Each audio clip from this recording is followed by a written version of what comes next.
Understanding the phrase, bond of communion.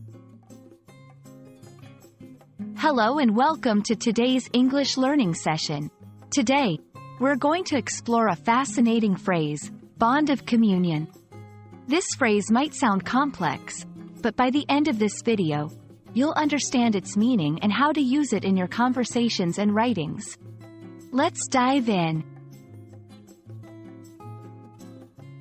First, let's break down the phrase into two parts, bond and communion.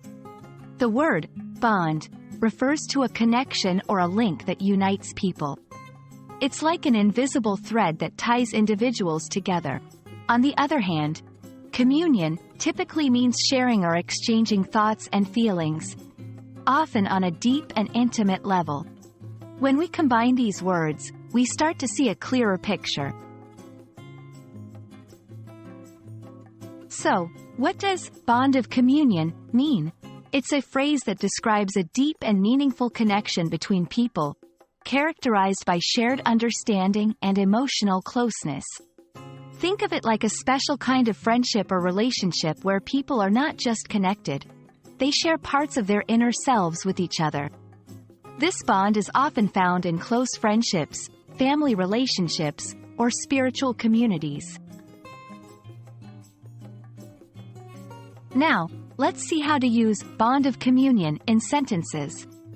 1. The bond of communion between the team members was evident in their seamless teamwork. 2. They shared a bond of communion that went beyond mere friendship, rooted in years of shared experiences.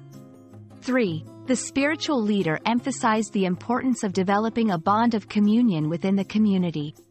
Notice how the phrase is used to emphasize a deep and meaningful connection that goes beyond the surface level. And there you have it. You now understand the phrase, bond of communion, and how to use it.